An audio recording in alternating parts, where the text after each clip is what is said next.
MSLI TV رہنمائی بدلتی دنیا کے لیے۔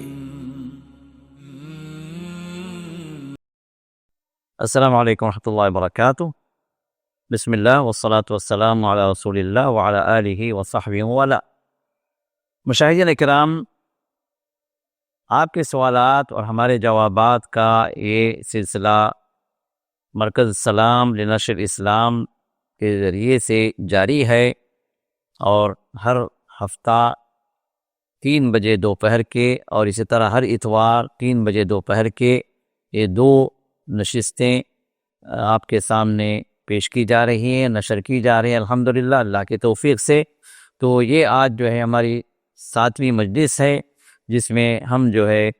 سوال نمبر 27 کی طرف آتے ہیں۔ تو سوال یہ کیا گیا ہے کہ السلام علیکم شیخ، میں آپ کا پروگرام ریگولرلی فالو کر رہا ہوں ماشاءاللہ۔ ایک سوال ہے، میں میری فیملی کے ساتھ UAE میں رہتا ہوں۔ میرے امی اور ابا مدراس میں اکیلے رہتے ہیں، بس وہ اکیلے ہی رہنا پسند کرتے ہیں۔ جب بھی ہم وزٹ کرتے ہیں تھوڑے دن کے لیے میری وائف کے ساتھ ان کو پسند نہیں ہے، کچھ نہ کچھ مسئلے مسائل ہو جاتے ہیں، اس کی وجہ سے کافی بار میری بیوی کی طبیعت خراب ہو جاتی ہے۔ پلیز شیخ بتائیں کہ اس سچویشن کو کیسے ہینڈل کیا جائے۔ وعلیکم السلام ورحمۃ اللہ وبرکاتہ۔ دیکھیے میرے بھائی، یہ آپ نے جو سوال کیا ہے در حقیقت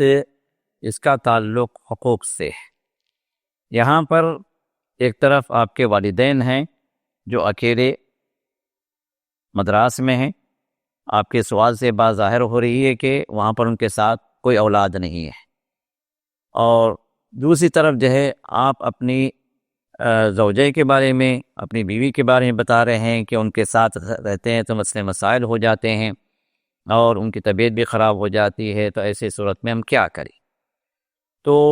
پہلی بات تو یہ ہے کہ اولاد کے لیے والدین سب سے بڑی نعمت ہے، اور اللہ تعالیٰ نے مخلوق میں اپنے نبی کے بعد سب سے بڑا حق اللہ نے والدین کا رکھا۔ اولاد جہاں کہیں بھی ہو دنیا کے اندر، والدین کا حق یہ ہے کہ وہ ان کی خدمت کریں،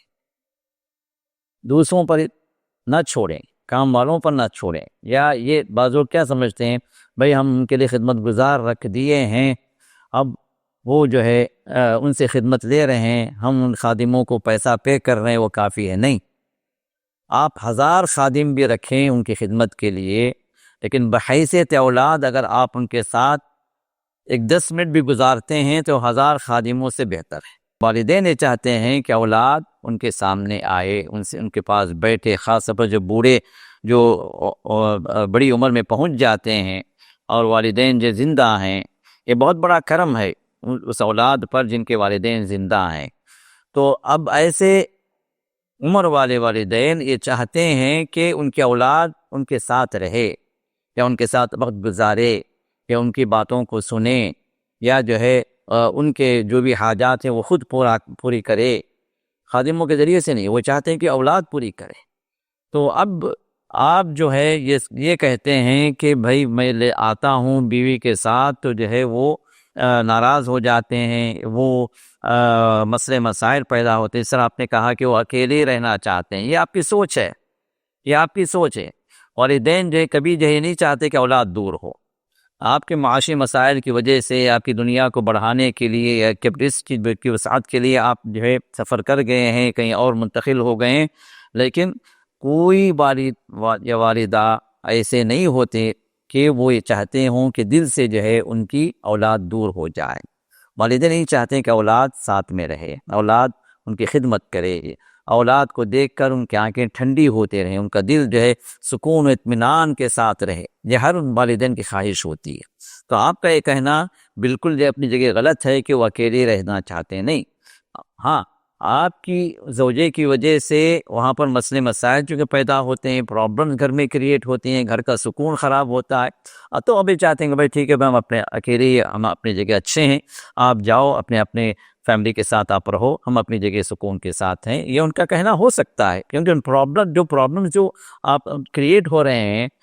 آپ کی بیوی وہاں پر آنے کی وجہ سے، اور ان کا آپ کی ماں یا آپ کے والد جو ہے وہاں پر ساتھ میں رہنے کی وجہ سے، ان کا مزاج آپس میں نہ بننے کی وجہ سے جو پرابلمس کریٹ ہوتے ہیں، ان پرابلمس کو سالو کرنے کا وہ حل انہوں نے یہ پیش کیا ہے، بھائی آپ اپنی جگہ رہیں، ہم اپنی جگہ رہنا ہے، ہم جو سکون کے ساتھ ہیں، ہمیں چھوڑ دو ایسے ہی۔ تو اب آپ یہ سوچیں کہ وہ اس طرح کی سوچ آئی کیوں، کیا وجہ ہے؟ جو مسائل جو پیدا ہو رہے ہیں ان مسائل کا حل کرنے کی کوشش کریں، کیونکہ اللہ تعالیٰ نے سب سے زیادہ حقوق والدین کو دیے ہیں۔ ہاں، اس میں یہ نہیں ہونا چاہیے کہ آپ بیوی کے حق پر میں کمی کریں، اس پر ظلم کریں، اس کے نان نفقے میں جب کمی کر دیں، یا کہ اس کو گالیاں دیں، یا کہ اس کا جو ہے جو حق شریعت نے دیا ہے وہ حق میں آپ کچھ کمی کریں، یہ مطلوب نہیں ہے۔ آپ ان کا حق ادا کریں،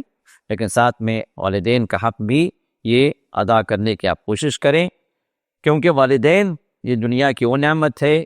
جب کسی انسان سے چھن جاتی ہے تو پھر رہتی دنیا تک، رہتی زندگی تک وہ نعمت واپس مل نہیں سکتی۔ بیوی کو شوہر، شوہر کو بیوی یہ مل سکتے ہیں، اگر وہ نعمت اس سے چھن جائے تو مستقبل میں جو شوہر ہے اس کو بیوی مل سکتی ہے، جو بیوی ہے اس کو شوہر مل سکتا ہے، لیکن والدین نہیں۔ تو اسی وجہ سے ان کا حق سب سے زیادہ اللہ تعالیٰ نے دیا ہے۔ وَقَضَىٰ رَبُّكَ أَلَّا تَعْبُدُوا إِلَّا إِيَّاهُ وَبِالْوَالِدَيْنِ إِحْسَانًا۔ اللہ نے فرمایا کہ تمہارا رب کا فیصلہ ہے کہ اللہ کے سوا تم کسی کی عبادت نہ کرو،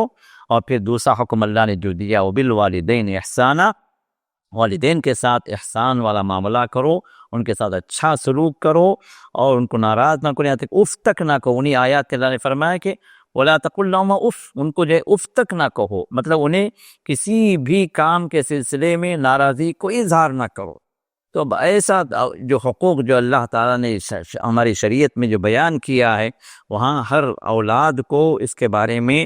جاننا بھی ہے، عمل بھی کرنا ہے، اور ان کو ناراض کرنے میں احتیاط بھی کرنا ہے۔ اگر کبھی ناراض بھی اگر ہو گئے تو ان کو منایا جائے، ان کے رضامندی حاصل کی جائے، کیونکہ رسول اللہ صلی اللہ علیہ وسلم نے ارشاد فرمایا کہ رضا الرب فی رضا الوالد، سخط الرب فی سخط الوالد۔ والدین کی جو ہے رضامندی میں، ان کی خوشی میں اللہ کی خوشی ہے، والدین کی ناراضگی میں اللہ کی ناراضگی ہے۔ اب یہ چیزیں جو بیوی اور شوہر کے لیے اللہ نے نہیں فرمائی، کیونکہ بیوی اور شوہر سے اپنا ساتھ جو گزارتے ہیں، ایک جو ہے ان کی فیملی لائف جو ہے چلے، اولاد ہو، ایک خاندان چلے، اس کے لیے یہ چیزیں اللہ تعالیٰ نے ترتیب دی ہیں، یہ نظام اللہ نے رکھا ہے۔ لیکن حقیقت میں ہمارے اور آپ کے دنیا میں آنا انہی والدین کے ذریعے سے اللہ نے رکھا ہے، تو انہی کو جو اللہ تعالیٰ نے ہمیں اس دنیا میں آنے کا سورس بنایا،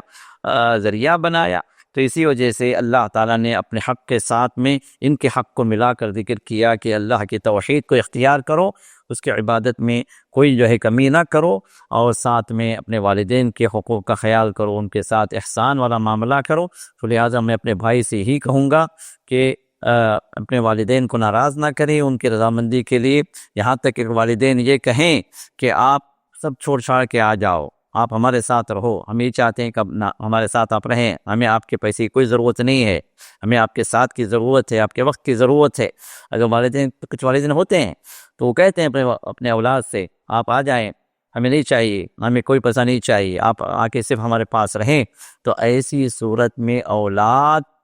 پر یہ حق بنتا ہے کہ والدین کی بات مانے۔ باقی رزق وہ اللہ تعالیٰ دینے والے ہیں، اللہ رازق ہے، جتنا رزق اللہ تعالیٰ نے بندے کو لکھ دیا ہے، ہمارے پیدا ہونے سے پہلے رزق لکھ دیا گیا، تو جو رزق لکھ دیا گیا وہ تو ہمیں ملنا ہی ملنا، اور والدین کی رضامندی میں اگر ان کی دعائیں آپ کو مل رہی ہیں تو دنیا آپ کے اور بڑھ جائے گی انشاءاللہ۔ تو لہٰذا آپ یہ نہ کوشش کریں کہ والدین سے دور رہ کر اپنی بیوی کو راضی رکھ کر یہ سمجھ رہے ہوں کہ بھائی میں حق ادا کر رہا ہوں، تو در حقیقت میرے دوست اس طرح حق ادا نہیں ہوتا۔ آپ جو حقوق کو جانیں، اور جہاں تک ہو سکے حقوق کے اندر بیلنسنگ کرنے کی کوشش کریں، تاکہ فیملی پرابلم جو ہے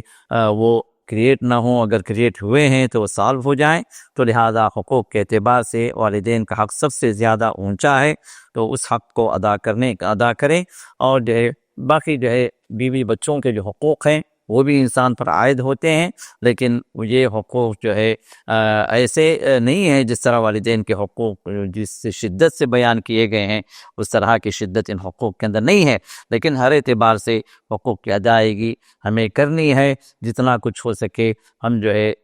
تقصیر سے بچیں، اور جہاں کہیں تقصیر ہو جائے ہم اللہ سے معافی مانگیں، اور جو ہے استغفار بھی کثرت سے کریں. اور معاملات کا حل ہو جانا اللہ تعالی کی توفیق سے ہوتا ہے، تو دعائیں بھی کریں اور والدین سے بھی دعائیں کروائیں. اللہ تعالیٰ مسائل کو حل کرنے والے ہیں.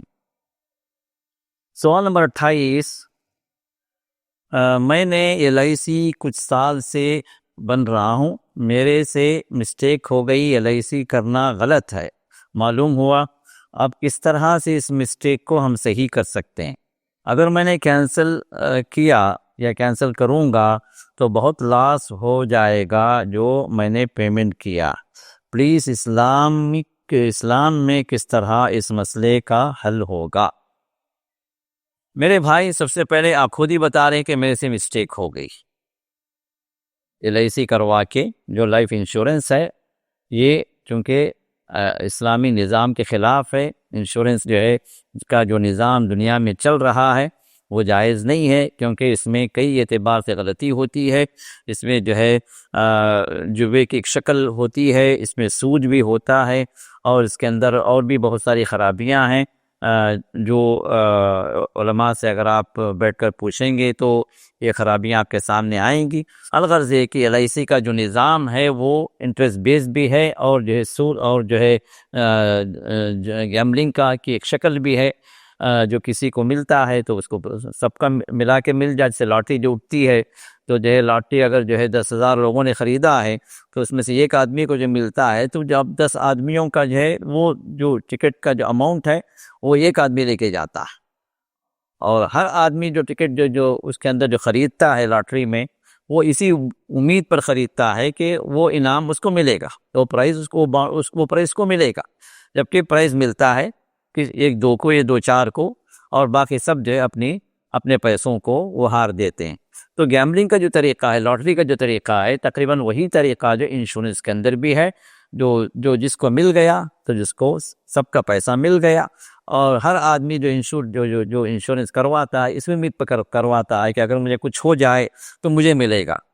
اگر کچھ نہیں ہوا تو پھر اس کا پیسہ ڈوب گیا اور وہ پیسہ کوئی اور لے کر چلا گیا. تو اس طرح کا جو سسٹم جو دنیا کا ہے یہ سودی نظام پر ہے، انٹرسٹ بیسڈ ہے، اور جوے کی جو شکل ہے.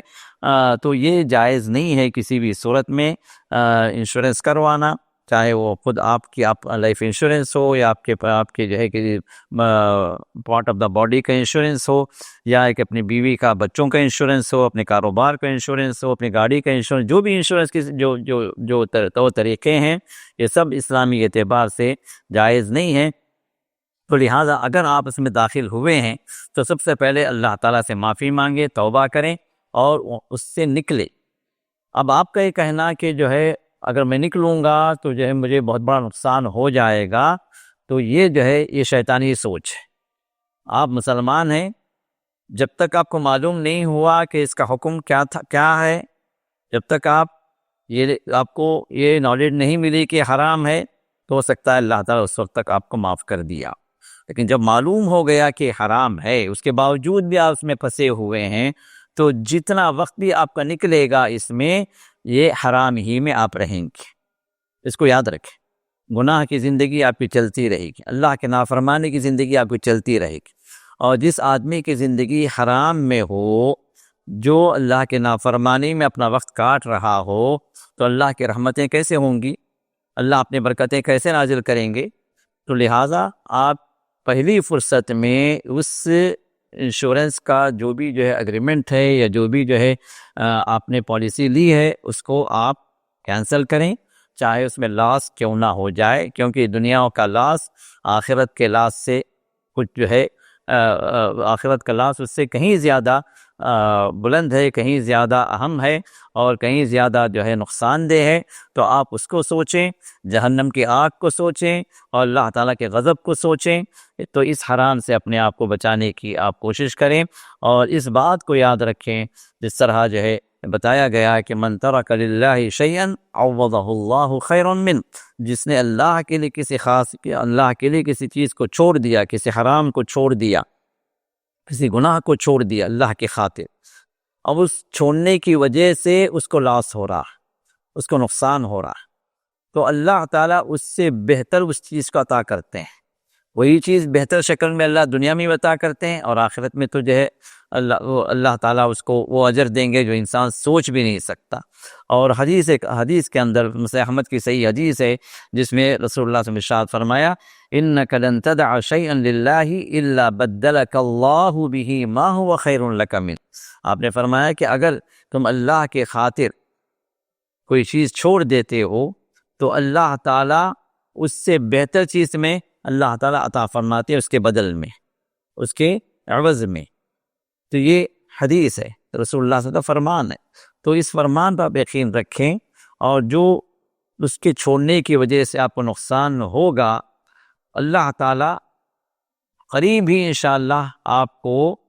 وہ نقصان اللہ تعالیٰ کسی اور ذریعے سے پورا کر دیں گے۔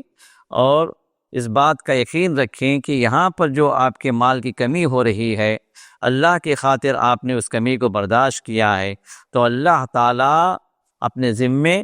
اس بات کو بھی لے رہے ہیں کہ آپ کو اور مال عطا کر دیں گے جو حلال ہوگا، اور رزق اللہ بڑھا دیں گے جو حلال ہوگا انشاءاللہ۔ تو لہٰذا اللہ تعالیٰ کے اس وعدے پر یقین رکھتے ہوئے میں یہی کہوں گا کہ آپ اس نقصان کو کی فکر نہ کریں، یہ دنیاوی تھوڑا سا نقصان آپ برداشت کر لیں، آپ کے لیے اسی دنیا کے اندر خیر کی بشارت بھی ہے، اور آخرت کے اندر اللہ کی رضامندی اور اس کی جنتی بھی آپ کے منتظر ہیں۔ تو لہٰذا ان جنتوں کو پانے کے لیے اپنے آپ کو حرام سے بچائیے، حلال کی طرف آئیے، اللہ تعالیٰ اپنے رحمتوں کو نازل کرنے والے ہیں انشاءاللہ۔ اللہ توفیق عطا فرمائے، آمین یا رب العالمین۔ سوال نمبر 29 سوال یہ ہے کہ ہم صرف اپنے آپ کو مسلمان کہیں یا ہمیں اہل حدیث بھی کہنا ہے؟ تو جواب یہ ہے کہ یہ اس دور کا ایک نیا فتنہ ہے کہ ہم جو ہے اپنے آپ کو صرف مسلمان کہیں، اہل حدیث نہ کہیں۔ خاص طور پر یہ سوال بہت سارے اہل حدیث نوجوانوں کے درمیان میں پھیلایا گیا، جس میں ان کا ذہن بنایا جاتا ہے بھائی آپ اپنے آپ کو صرف مسلمان کہیں، اور قرآن کی وہ آیت بھی پیش کرتے ہیں هو سماکم المسلمین، کہ وہ اللہ نے تمہیں مسلمان نام دیا۔ اور اسی سے جو ہے ایک گمراہ فرقہ بھی نکلا جو اپنے آپ کو جماعت المسلمین کہتا ہے، جو یہ کہتا ہے کہ بھائی ہم صرف مسلمان ہیں، ہماری جماعت کا نام جماعت المسلمین ہے، تو لہٰذا اب ان کا ایک امام بن گیا، پھر وہ بیعتوں کا سلسلہ شروع ہوا، وہ جو اپنے طور سے جو ہے ایک گروپ بنا کر، اپنا ایک فرقہ بنا کر جماعت المسلمین کے نام سے وہ لوگ جو ہے ٹارگٹ کرتے ہیں وہ صحیح عقیدے والے جو بھی جو اہل حدیث ہیں، یا کہ جو صحیح عقیدے والے جو بھی نوجوان ہیں، ان کو ٹارگٹ کر کے اپنی جماعت میں شامل کرنے کی کوشش کرتے ہیں، اور یہ کہتے ہیں کہ بھائی ہماری جماعت وہی ہے جو اللہ تعالیٰ نے قرآن میں ذکر کیا ہے۔ اب یہ بھول جاتے ہیں کہ یہ جماعت المسلمین صحابہ کے درمیان میں کہاں سے تھی، یہ جو ہے ابھی 1400 سال گزرنے کے بعد یہ جماعت جو مسعود احمد BSc کے ذریعے سے جماعت شروع ہوئی، اور اپنے آپ کو جو ہے انہوں نے قرآن کے میں جو جماعت ذکر کی گئی ہے اس کا جو ہے اپنا مصداق قرار دیا ہے کہ ہم وہی جماعت ہیں۔ تو پھر جو ہے یہ ان کی سوچ سے یہ چیز نکل گئی کہ صحابان میں سے کس نے کہا کہ ہماری جماعت جماعت المسلمین ہے؟ صحابہ میں بھی تو جو وہاں پر مہاجرین بھی تھے، انصار بھی تھے، صحابہ میں بھی تو جو قبیلے والے تھے، کئی ان کے الگ الگ پہچان تھی۔ تو در حقیقت یہ جماعت المسلمین اس دور کی گمراہ جماعت ہے جس کے اندر بہت ساری خرابیاں ہیں، منہجی اعتبار سے بھی اور عقیدے کے اعتبار سے بھی۔ تو لہٰذا اس سے اپنے آپ کو بچائیے، اور یہ جو نیا فتنہ جو یہ کہہ کر پھیلایا جا رہا ہے کہ آپ اپنے آپ کو اہل حدیث نہ کہیں، اگر آپ اہل حدیث ہیں تو اپنے آپ کو صرف مسلمان کہیں کافی ہے۔ تو اب صرف مسلمان کہنا اگر کافی ہوتا تو اللہ تعالیٰ مہاجرین اور انصار کا ذکر نہیں کرتا، جبکہ قرآن کے اندر صحابہ کی جب اللہ تعالیٰ تعریف کر رہے ہیں تو وہاں پر السابقون الاولون من المہاجرین والانصار، اللہ نے فرمایا کہ سابقین اولین ہیں یہ لوگ، کس میں سے؟ مہاجرین میں سے بھی ہیں، انصار میں سے بھی ہیں۔ تو آپ نے فرمایا کہ اللہ نے یہ نہیں فرمایا من جماعت المسلمین، السابقون الاولون من المسلمین، یہ نہیں فرمایا اللہ تعالیٰ نے، جبکہ اللہ کہہ سکتے ہیں بھائی کیوں بھائی یہ کیٹیگری وائز کیوں ہے، مہاجرین کیوں ہے، انصار کیوں ہے؟ اللہ تعالیٰ کا چاہتا سب کو ملا کے بیان کر دیتا، من المؤمنین کہہ دیتا ہے، من المسلمین کہہ دیتا، لیکن اللہ تعالیٰ نے وہاں پر مہاجرین کا بھی ذکر کیا، پھر انصار کا بھی ذکر کیا۔ تو خیر کے معاملات کے اندر اگر جو ہے وہاں پر نام اگر رکھا گیا ہے جس سے ان کی فضیلت کا اظہار ہو رہا ہے تو یہ چیز اپنی جگہ مطلوب ہے، کیونکہ اللہ تعالیٰ نے بھی ذکر کیا، خود رسول اللہ صلی اللہ علیہ وسلم نے بھی اپنے زندگی کے اندر آپ نے پکارا ہے یا معاشر المہاجرین والانصار، اے مہاجرین اے انصار، آپ نے پکارا، آپ نے نہیں فرمایا کہ تجھے صرف مسلمانوں اے مومنوں آ جاؤ، یہ نہیں کہا آپ نے، مہاجرین کا بھی ذکر کیا، انصار کا بھی ذکر کیا۔ تو خیر کے معاملات میں اس طرح اوصافی جو بیان ہے یا جو ہے کسی گروپ کا جو ہے ایک وصف اگر بیان کیا جائے جس سے خیر ظاہر ہو رہا ہو تو اس میں کوئی حرج کی بات نہیں ہے۔ اب رہا مسئلہ رسول اللہ کے دور میں، صحابہ کے دور میں فرقے نہیں تھے، وہاں پر صرف کتاب و سنت کی تعلیم ہوتی تھی، جس کو جو علم اللہ کی کتاب سے مل گیا، اللہ کے رسول کے احادیث سے جو علم حاصل ہو گیا اس پر وہ عمل کرنا شروع کر دیتا۔ پھر جب فرقے بننے لگے تو پھر جو ہے وہاں پر سب سے پہلا فرقہ جو شروع ہوا خوارج کا فرقہ، پھر اس کے بعد شیعہ رافضہ کا فرقہ، قدریہ کا فرقہ، جبریہ کا فرقہ، معتزلہ کا فرقہ، یہ فرقے جو مسلمانوں کے درمیان میں بڑھتے گئے، بنتے گئے، تو پھر وہاں پر جو صحابہ اور تابعین نے اپنے آپ کو اہل السنہ کا نام دیا، اہل السنہ والجماعہ جو ہے یہاں یہ نام شروع ہوا، اہل الشیعہ، اہل الرافضہ کے مقابلے میں، جو ہے خوارج کے مقابلے میں، یہ اہل الکلام کے مقابل میں رسول اللہ صلی اللہ علیہ وسلم کے صحابہ اور تابعین اپنے آپ کو سنت پر ہم قائم رہنے والے، تو اپنی جماعت کا انہوں نے ایک لیبل لگایا اہل السنہ والجماعہ۔ اور اسی طرح جو حدیث کے فن میں اور صحابہ کے منہج پر جو چلنے والے تھے وہ اپنے آپ کو اہل الحدیث کا انہوں نے لقب لگایا، اہل العصر کا لقب لگایا، تاکہ یہ بتایا جائے کہ ہم وہ اہل بدعت میں شامل نہیں ہیں، ہم جو اہل الرائے میں شامل نہیں، جو رائے پر عمل کرنے والے، اللہ کے رسول کے احادیث آنے کے باوجود بھی احادیث کو چھوڑ کر اپنے اوپینین پر عمل کرنے والے لوگ بھی موجود تھے اس وقت میں۔ تو اہل الرائے کے مقابل میں انہوں نے اپنے آپ کو اہل الحدیث کہا کہ ہم حدیث پر چلنے والے ہیں، صحابہ کے منہج کو فالو کرنے والے ہیں۔ اپنے آپ کو انہوں نے سلف کہا کہ جو ہے ہم جو ہے سلف یعنی صحابہ، سب سے پہلے جو سلف کون ہے؟ صحابہ، تو صحابہ کے منہج پر ہم چلنے والے، تو اس طرح کا لیبل ہمیں ملتا ہے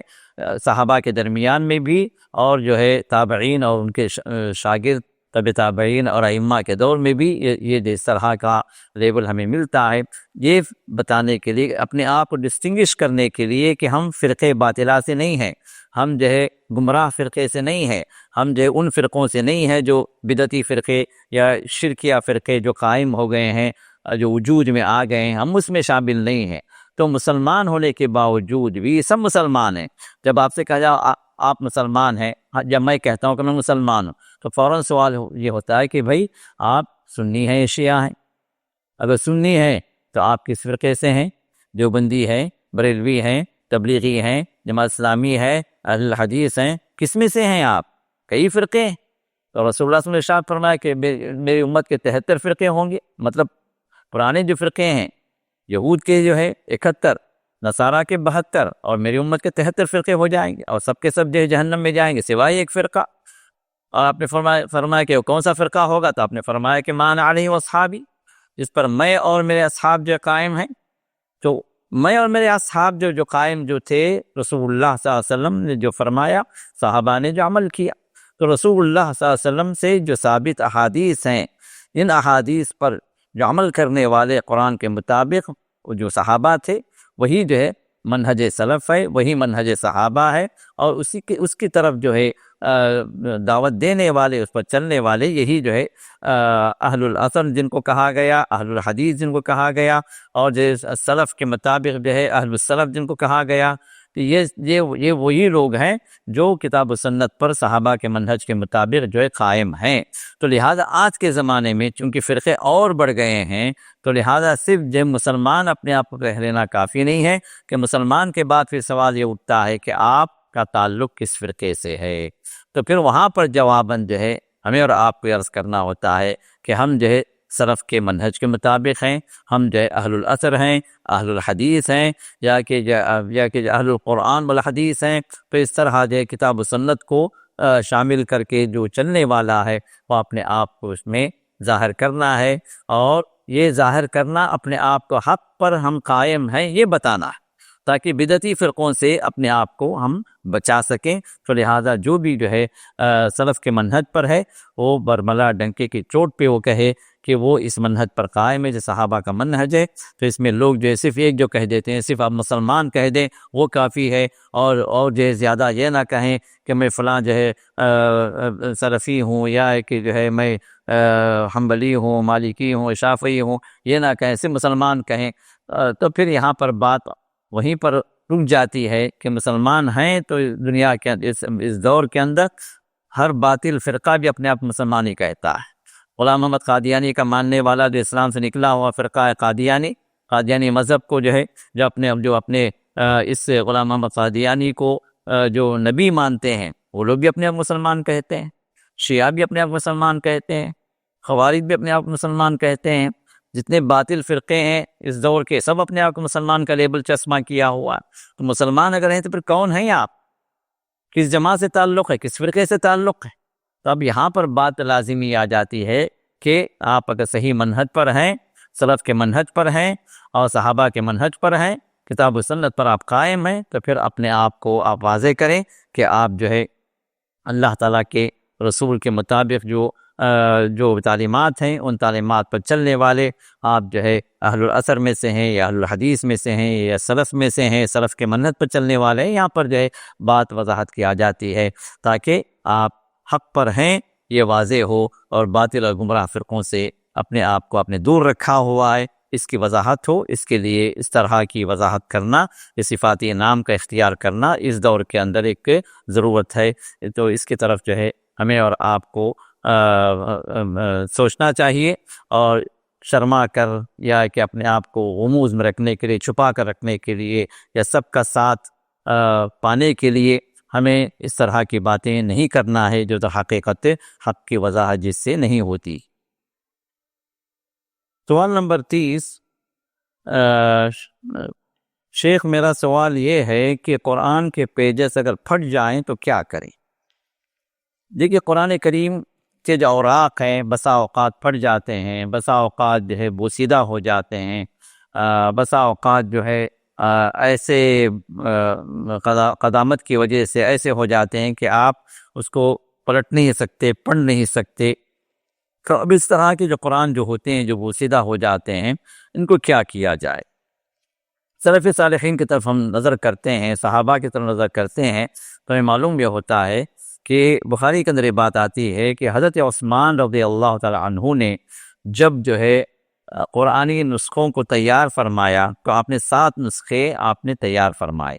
پھر ان 7 نسخوں کو ایک ایک نسخہ ایک ایک شہر میں آپ اس گورنر کو بھیجا اور کہا کہ اس کے مطابق نسخوں کو تیار کر کے آپ اپنے لوگوں کے درمیان میں تقسیم کروائیں، اور جو پرانے نسخے جو لوگوں نے اپنے ہاتھوں سے لکھ رکھے تھے جس کے اندر کافی غلطیاں تھیں، جو لوگوں نے اپنے طور سے جس طرح سنا اس کو لکھ لیا، اور کہیں جو ہے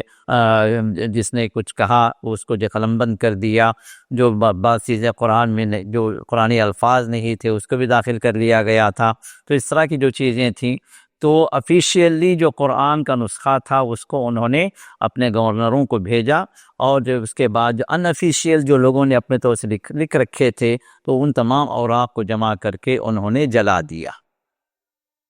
تو اس طرح وہ قرآن یا وہ مصاحف جو پڑھنے کے قابل نہ ہوں پرانے ہو گئے ہوں تو ان کو جلایا جا سکتا ہے. حضرت عثمان کی اس عمل سے میں معلوم ہوتا ہے کہ اس کو جلایا جا سکتا ہے، کوئی حرج نہیں اس کے اندر. اور راکھ جو ہے کہیں کسی پانی میں بہا دی جائے یا سمندر میں ڈال دیا جائے یا جو ہے کسی جو ہے پاک پانی میں ملا کر کہیں جو ہے ڈال دیا جائے. یا دوسری صورت یہ ہے کہ کسی پاک زمین پر پاک جگہ اس کو دفن کر دیا جائے، یا کوئی سوکھی باولی ہے یا کوئی بنجر زمین ہے وہاں پر جو ہے اس کو جو ہے دفن کر دیا جائے یا سوکھی باولی میں ڈال دیا جائے، کوئی حرج نہیں ہے جہاں پر ان اوراق کی بے حرمتی نہ ہو، بے عزتی نہ ہو. تو اس طرح کا کوئی عمل کیا جا سکتا ہے. یا تو دو میں سے کوئی ایک اختیار کریں، یا تو جو ہے اس کو جلا کر اس کے راکھ جو ہے کہیں آپ بہا دیں، یا پھر جو ہے اس کو کسی جو ہے پاک زمین میں آپ دفن کر دیں. انشاءاللہ اس سے جو ہے اس کی بے حرمتی نہیں ہوگی. واللہ اعلم. سبحانک اللہم و بحمدک نشہد ان لا الہ الا انت نستغفرک و نتوب الیک.